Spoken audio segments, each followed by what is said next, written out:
हरे कृष्णा। देवों के देव महादेव बहुत ही भोले माने जाते हैं, इसलिए उनका एक नाम भोलेनाथ भी है। पौराणिक मान्यता के अनुसार भगवान शंकर को प्रसन्न करने के लिए किसी भी तरह के खास विशेष पूजन की आवश्यकता नहीं होती है, क्योंकि कहा जाता है कि वह तो भोले हैं और भक्त की मन से की गई क्षणिक मात्र की भक्ति से ही वह प्रसन्न हो जाते हैं। अगर आप भी शिव की भक्ति और कृपा पाने के लिए सोमवार का व्रत करते हैं तो इस कथा का श्रवण अवश्य करिएगा। तो आइए श्रवण करते हैं सोमवार की व्रत कथा। शिव पुराण के अनुसार एक गांव में एक गरीब ब्राह्मण अपनी पत्नी व अपने पुत्र के साथ रहते थे। उनके पुत्र का नाम सोमदत्त था। वह गरीब बूढ़ा व्यक्ति नित्य प्रतिदिन शिव जी को जल चढ़ाकर पूजा आराधना किया करता था और उसकी पत्नी ब्राह्मणी को यह सब बिल्कुल भी पसंद नहीं था। प्रिय भक्तजनों, दरअसल ब्राह्मणी अपने बहुत पूजा पाठ करती थी, व्रत उपवास सब कुछ किया करती थी। इतना कुछ करने के बाद भी उनकी गरीबी दूर नहीं हो रही थी। जब ब्राह्मण जवान थे तो कहीं से कथा सुनकर पूजा पाठ करके दक्षिणा लाते थे, उसी से उनका गुजर बसर होता था। फिर भी ब्राह्मणी इस आस में पूजा करते थे कि कभी न कभी उनकी गरीबी अवश्य दूर होंगी, किंतु उनके पूजा पाठ का कोई फल नहीं मिला। अब तो ब्राह्मण बूढ़ा हो गया था, इसमें उनकी शक्ति नहीं थी कि वह कहीं गांव-गांव में जा कर के कथा कराए। वह बीमार रहने लगा, घर में कमाने वाला कोई नहीं था। ब्राह्मण का बेटा सोमदत्त गुरुकुल में पढ़ाई करता था। अब ब्राह्मणी के घर में खाने के लाले पड़ गए थे।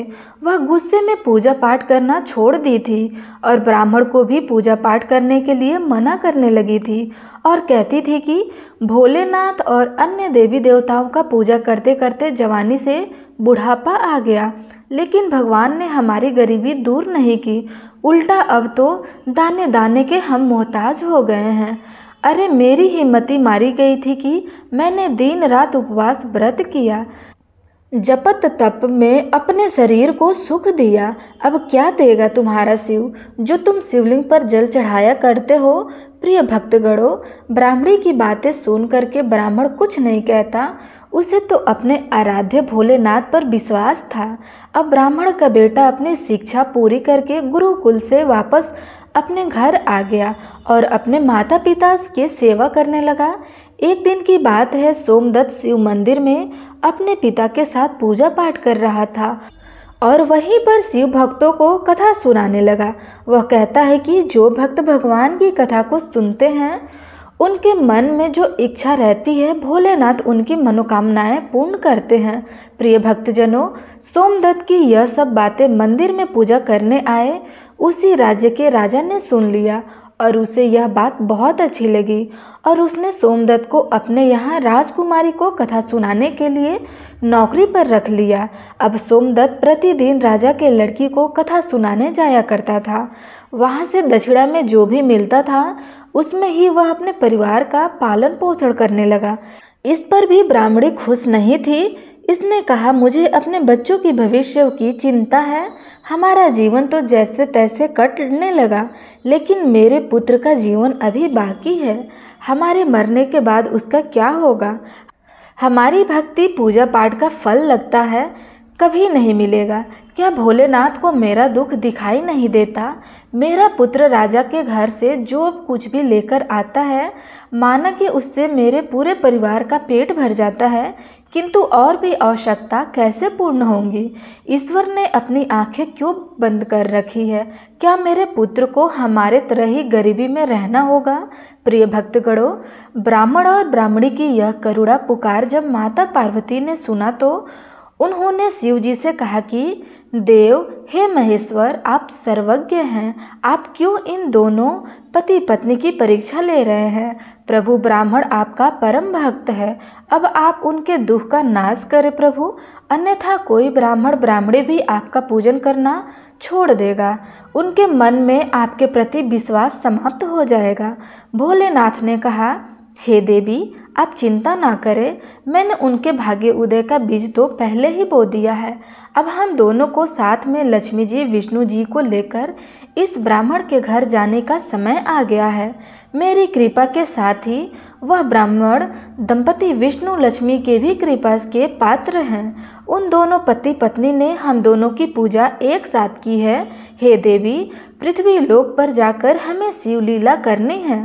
प्रिय भक्तजनों, अब शिव जी तुरंत माता पार्वती जी के पास नंदी पर सवार होकर वैकुंठ लोक में चले जाते हैं, जहां दयानिधि भगवान विष्णु शेषनाग के सैया पर विराजमान थे।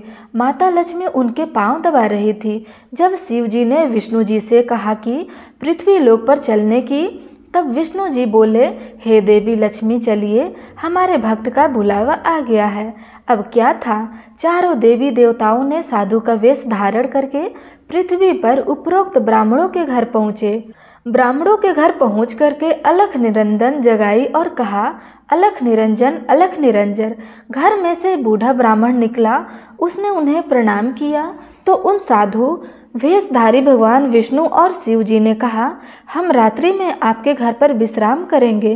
इस पर ब्राह्मण पुत्र सोमदत्त ने अतिथि देवो भव ऐसा विचार करके कहा, महाराज, मेरे घर में दक्षिणा में मिले दाल भात आदि में से तीनों के भोजन की पूर्ति हो जाती है। अंत में एक समय के भोजन की व्यवस्था कर सकता हूँ। साधु ने उसे बर्तन देकर कहा कि वह दाल भात इस बर्तन में बनाओ, तो हम सबका दोनों समय का भोजन बन जाया करेगा। इस प्रकार उस बर्तन में बने भोजन से दोनों समय के भोजन की पूर्ति हो गई। अगले दिन प्रातः में सोमदत्त जाने लगा तो साधु रूपी भगवान शिव जी ने पूछा, हे पुत्र, तुम कहाँ जा रहे हो? तो उसने कहा, हे साधु महाराज, मैं राजा की लड़की को कथा सुनाने जा रहा हूँ। साधु ने कहा, तुम कथा सुनाने के बाद राजा की लड़की से पूछना कि तुम किस अभिलाषा की पूर्ति के लिए कथा सुनती हो। अब सोमदत्त राजकुमारी को कथा सुनाने के बाद वही प्रश्न पूछता है कि तुम किस अभिलाषा की पूर्ति के लिए कथा सुनाती हो। राजा की लड़की ने कहा, मैं इस अभिलाषा से कथा सुनती हूँ कि मुझे ऐसा वर मिले जिसकी चर्चा सभी की जुबान पर हो, उनके माथे पर चांद और सूरज की रोशनी हो तथा वह भाग्य का ऐसे धनी हो कि उसके कदमों में लक्ष्मी थिरकती हुई हो तथा ऐसी बारात हो जैसी किसी ने अब तक नहीं देखी हो। प्रिय भक्तगणों, अब वापस आकर सोमदत्त ने राजकुमारी सी सारी बातें साधुओं को बताई। अब देखिए, अब अगले दिन प्रातः काल में जब वह कथा सुनाने के लिए जाने लगा तो साधुओं ने कहा, बच्चा, आज फिर वही प्रश्न करना। वह फिर से तुम्हें कल वाली बातें बताए तो तुम यह तुरंत कह देना कि जैसा पति तुम्हें चाहिए वैसा केवल मैं ही हूँ। ऐसा कह करके भाग आना। सोमदत्त ने कहा, हे साधु महाराज, कहाँ एक मैं गरीब ब्राह्मण हूँ जिसका घर उसकी दी हुई दक्षिणा पर चलता है, और कहाँ वह राजा की पुत्री है। राजा मुझे और मेरे परिवार को मृत्यु दंड दे करके मौत के घाट उतार देंगे। अंत में ऐसा नहीं करूँगा। साधुओं ने कहा कि ठीक है, हम तुम्हें परिवार सहित अभी श्राप से भस्म कर देते हैं। सोमदत्त पहले ही उनके चमत्कार से डरा हुआ था। उसने सोचा कि राजा तो बाद में मृत्यु दंड देगा। सोमदत्त पहले ही उनके चमत्कार से डरा हुआ था। उसने सोचा कि राजा तो बाद में मृत्यु दंड देगा, यह तो अभी श्राप से भस्म कर देंगे। अंत में साधुओं को आश्वासन देकर कथा सुनाने के लिए चला। कथा सुनाने के बाद सोमदत्त ने कहा, हे राजकुमारी, कल आपने जो बताया था उसके अनुसार जैसा वर तुम्हें चाहिए वैसा वर मैं ही हूँ। ऐसा कह करके तुरंत वह वहाँ से भाग आया। राजा की पुत्री को एकदम आघात पहुँच गया। उसने दासी के द्वारा अपने पिताजी को बुलाकर सब बातें बताई। राजा ने आश्वासन दिया कि उस उदंड ब्राह्मण को उसकी सजा मिलेगी। राजा ने तुरंत अपने मंत्रियों से विचार विमर्श किया। एक वरिष्ठ मंत्री ने कहा, महाराज, उसने अपराध तो फांसी दिए जाने वाला किया है, परंतु वह एक ब्राह्मण है। उसे फांसी देने पर एक ब्राह्मण हत्या का पाप लगेगा। कुछ ऐसा किया जाए कि वह दंडित भी हो जाए और ब्रह्म हत्या का पाप में ना लगे। प्रिय भक्तजनों, काफ़ी विचार विमर्श करने के बाद तय हुआ कि शादी का निमंत्रण पत्र कुछ शर्तों के पास भिजवाया जाए। राजा के शर्तों वाला निमंत्रण पत्र लिखवाकर अपने नौकर के हाथ सोमदत्त के पिता के पास भिजवा दिया गया। इधर सोमदत्त ने घर पहुंचकर साधुओं को बताया कि आपके कहे अनुसार कहने पर राजकन्या बहुत क्रोधित हो गई। अब शीघ्र ही फांसी की संदेश पहुंचने वाला है। कुछ समय बाद नौकर निमंत्रण पत्र लेकर वहां पहुंच गया। साधुओं ने हलकारी को सम्मान सहित बिठा करके सोमदत्त को निमंत्रण पत्र पढ़कर सुनाने को कहा। पत्र इस प्रकार था कि हे ब्राह्मण पुत्र, हमें तुम्हारी शादी का प्रस्ताव मंजूर है, परंतु साथ साथ हमारी कुछ शर्तें भी है। हमारे द्वारा सभी शर्तें पूरी करने पर हम अपने कन्या का विवाह तुम्हारे साथ करा देंगे। शर्तें पूरी न होने पर तुम्हें परिवार सहित फांसी की सजा हो जाएगी।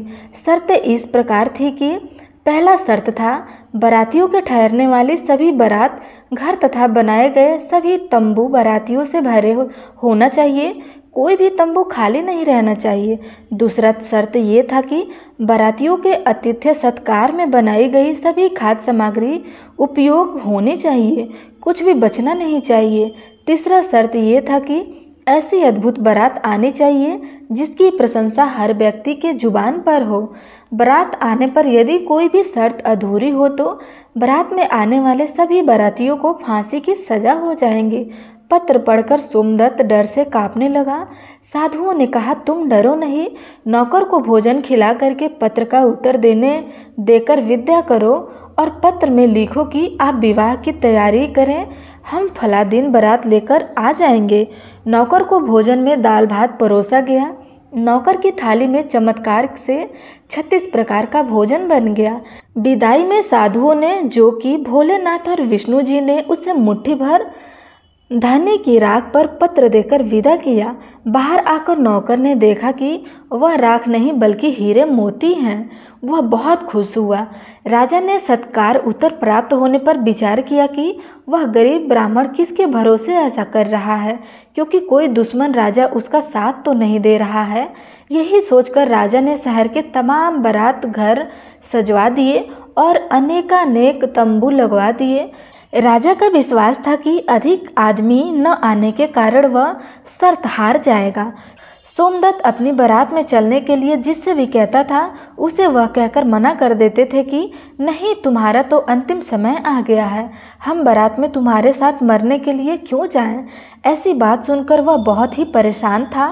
शादी वाले दिन सोमदत्त को परेशान देखकर साधुओं ने कहा, पुत्र, आज तुम्हारा विवाह है और तुम परेशान हो रहे हो, तैयार होकर हमारे साथ चलो, तुम किस बात की चिंता मत करो, हम तुम्हारे साथ हैं। सोमदत्त ने भाग्य में लिखा है वही होगा। यही सोचकर तैयार होकर साधुओं के साथ चल दिया।